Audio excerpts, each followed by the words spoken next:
सर्वप्रथम सर्वांना दुसऱ्या बारीचा शाहिरी मानाचा मुजरा, मानाचा मुजरा, मानाचा मुजरा. आणि आता विशाल बुवांची बारी. खूप काही बोलणार नाहीये, बारी 15 मिनिटात संपवणार आहे तरी. आणि बुवांना पहिल्यांदा सांगते की बुवा तुम्ही आता इथे भेटलात, मला बाहेर भेटलात ना की तुम्हाला काय सांगायचं ते व्यवस्थित सांगेन. बघा काय म्हणायचंय. शोभेल असा नारीला नराचा जोड पाहिजे, शोभेल असा नारीला नराचा जोड पाहिजे. पोपट पंच नको, प्रश्नाचा तोड पाहिजे. उगाच तोंडाची हवा घालवणारा नको, मैदानी लढणारा पाहिजे. बुवा तुमच्यासारखं इथे नुसतं काही बोलायचं असं नसतं, म्हणून काय म्हणायचंय. उगाच तोंडाची हवा घालवणारा नको, मैदानी लढणारा पाहिजे. आणि कुत्र्यासारखा भुंकणारा नको, तर सुरात गाणारा पाहिजे. आणि बघा बुवा आले आणि बुवानी बारी केली ना. आता बुवानी नक्की बारी केली काही तर नमन केली ते त्यांनाच माहिती. आपण थिएटरला बाऱ्या करतोय, किती वेळ बारी केली पाहिजे हे बुवांना समजलं पाहिजे, पण त्यांना ते समजत नाही. तर बघा पहिला विषय म्हणजे बुवा, विशाल बुवा तुम्ही शेवटी शक्तीच्याच पाया पडायला आलात ना. आता असं का म्हणाले तर बुवांच्या बारीमध्ये 4 मुली नाचत होत्या, बघितलात ना सगळ्यांनी, बघितलात की नाही. तर बुवा तुम्ही, आपण शक्तितुरा इथे करतोय, थोडक्यात घेणार आहे बुवा, आपण इथे शक्तितुरा करतोय. आणि इथे आपलं बोलायला गेलं तर तुम्ही कान्हाची बाजू घेणार, मी राधेची बाजू घेणार. म्हणजे या रणांगणात मी राधा तर हे श्रीकृष्ण असणार आहे. आणि बुवा येऊन 4 मुली नाचवतात. तर बुवा तुम्ही एखादी लहान पोरं नाहीतर बापे सुद्धा नाचवला असं तरी चालला असता, पण तुम्ही मुली नाचवताय ही वेळ आली तुमच्यावर. काय विशाल बुवा. हा आणि त्यानंतर बुवांची, आणि नंतर बुवा बोलतात. बुवांनी चाल कोण दिली. फटाकड्या वाजणार ग, फटाकड्या हिच्या वाजणार ग. हा बुवा तुम्ही माझ्या फटाकड्या वाजवणार ना, तर मी तुमच्या सुतली बाम वगैरे कुठे लपवून ठेवल्या असेल ना ते वाजवीन ते. हा आता टाइम नाहीये म्हणून जास्त काहीच बोलणार नाहीये. त्यानंतर बुवांनी गवळण घेतली. आता बुवांनी गवळणीच्या आधी अजून एक काहीतरी गवळण घेतली. अगं दे ना ग थोडं तुझं ग गोड, काय काय इथे बोलून गेले. त्या बुवांची एक सवय अशी आहे की नेहमी गवळणीची काठ देतील ते भलतीच. त्यानंतर गवळणीच्या आधी काहीतरी वेगळंच घेतात, म्हणजे छोटस काहीतरी एक गवळण छोटीशी घेतात आणि नंतर गवळणीला सुरुवात करतात. आता बुवा मला सांगा तुमच्या नक्की कोणत्या गवळणीला मी काठ देऊ. बरोबर आहे की नाही. बुवांची गवळण नंतर होती. माझ्या डोईवर भरली घागर रे, भरली घागर रे, काना रस्त्याला अडवू नकोस रे. सुरुवात नाही झाली अजून. बुवांची गवळण काय होती आता मला व्यवस्थित ऐकायला आलेली नाहीच आहे, कारण बुवा इथे काय बडबडून गेलेत ना, खरंच काय ऐकायला व्यवस्थित येत नव्हतं. तरी बुवांची गवळण काय होती. मला नाही कशाची भीती ग, भीती ग, तुझी दाखव आतली. मध्ये काहीतरी बोलले, आता ते काय स्पष्ट ऐकायला आलेलं नाही, ते तर बुवांनाच माहिती. आणि नंतर काय भारी दिसते तुझी फिगर ग. बुवा लग्न झालंय, जरा सांभाळून. बारे युट्यूब वर येत आहेत. हा बायकोने जर बारे ऐकली ना, बायको येऊन कान पिळेल पहिला. कोणाला फिगर बोलतय बुवा, काय चाललंय. हा असो बघा काय म्हणायचंय. शक्तितुरा खेळ नाही तो अवघड घाट आहे,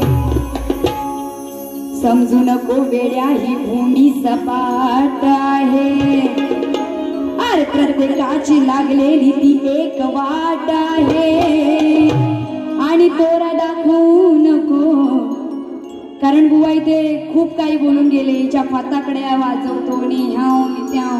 हा बुवा तुमचा चीन टपाक डमडम करून सोडेल आणि बारी झापूक झुपूक करेल. हा म्हणून काय म्हणायचंय, प्रत्येकाची लागलेली ती एक वाट आहे आणि तोरा दाखवू नको विशाल बुवा, या वैदेही शेलारशी तुझी गाय आहे.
बुवांचा प्रश्न असा होता, बुवा प्रश्नाचं उत्तर देते, नीट लक्ष असू द्या.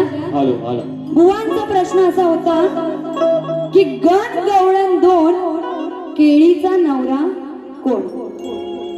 विशाल बुवा जर आतमध्ये असाल तर बाहेर येऊन मी प्रश्नाचं उत्तर देते, त्याकडे नीट लक्ष असू द्या. बघा उत्तर असं आहे, गण गवळण दोन केळीचा नवरा आहे ऋषी दुर्वासा. जर उत्तर माझ्या वाचनातून हे गेलेलं आहे, जर उत्तर बरोबर असेल तर बुवा जेव्हा दुसऱ्या बारीत येतील तेव्हा ते सांगावं की उत्तर बरोबर होतं. त्यानंतर golden India facility management Shashi Golkar यांच्याकडून 500 रुपयाचं पारितोषिक आलेलं आहे. नाचमंडळ आभारी आहे. आणि युवा संघटन आडवली टाकेवाडी यावरून एक छोटस गीत सादर करते, बघा नीट लक्ष असू द्या. भिर भिर राणा तोफ काना रणात झणारला.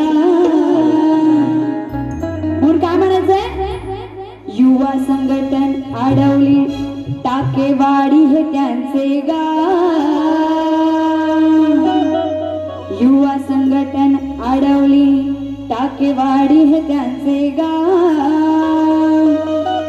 या लांजा तालुक्यात रत्नागिरीत गाजतय त्यांचं नाव. या लांजा तालुक्यात रत्नागिरीत गाजतय त्यांचं नाव. युवा संघटन आडवली टाकेवाडी हे त्यांचे गाव. युवा संघटन आडवली टाकेवाडी हे त्यांचे गाव. या लांजा तालुक्यात रत्नागिरीत गाजतय त्यांचं नाव. या लांजा तालुक्यात रत्नागिरीत गाजतय त्यांचं नाव. या लांजा तालुक्यात रत्नागिरीत गाजतय त्यांचं नाव. या लांजा तालुक्यात रत्नागिरीत या लांजा तालुक्यात रत्नागिरीत गाजतय त्यांचं नाव. या लांजा तालुक्यात रत्नागिरीत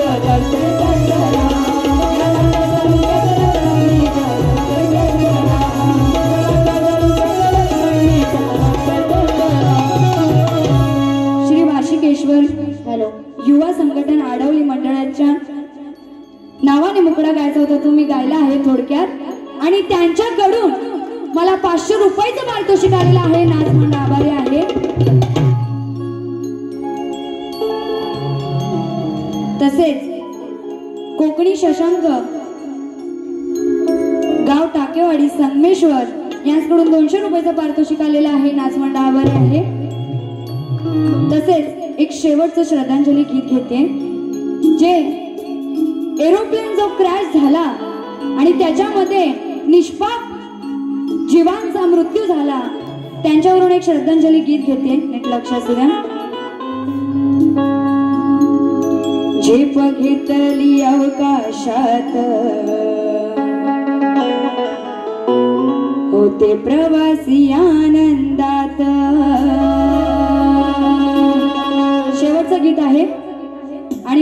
पुढची बारी मी संपवणार आहे. झेप घेतली अवकाशात होते प्रवासी आनंदात, काही टाईम सेकंदात झाला विमानाचा अपघात. बघा त्या एरोप्लेन मध्ये जी माणसं बसली होती ती काही जण त्यांची स्वप्न साकार करण्यासाठी पुढे जाणार होती, तर काही जण आईला भेटायला, बाबांना भेटायला, भाऊला भेटायला आणि बहिणीला भेटायला जाणार होती. आणि त्यांना काही समजलं नाही आणि काही सेकंदातच त्यांचा तिथे मृत्यू झाला. आणि तो एरोप्लेन जिथे क्रॅश झाला तर मेडिकलचं हॉस्टेल होतं आणि जी मुलं पुढे दुसऱ्यांचं आयुष्य वाचवणार होती त्यांचा काही सेकंदात मृत्यू झाला. म्हणून काय म्हणायचं नीट लक्ष असू द्या. झेप घेतली अवकाशात होते प्रवासी आनंदात, काही टाईम सेकंदात झाला विमानाचा अपघात. सांग कशी ना दयाली देवा, सांग कशी ना दयाली देवा,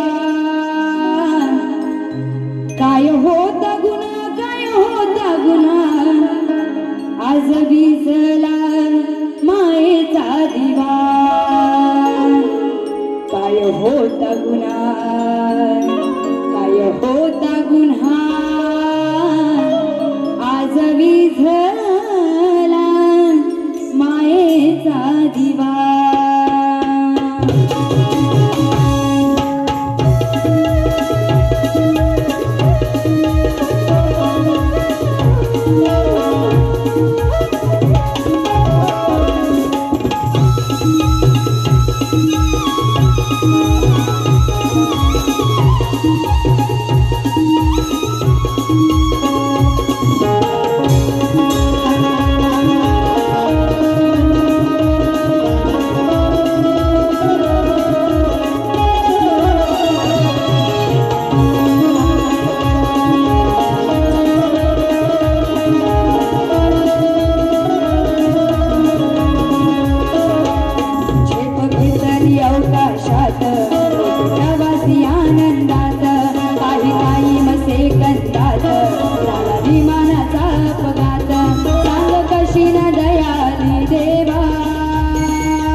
कशी ही झडप घातली काळाने हॉस्टेलवर, अशी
काय होता गुन्हा, काय होता गुन्हा, आज विझला मायेचा दिवा.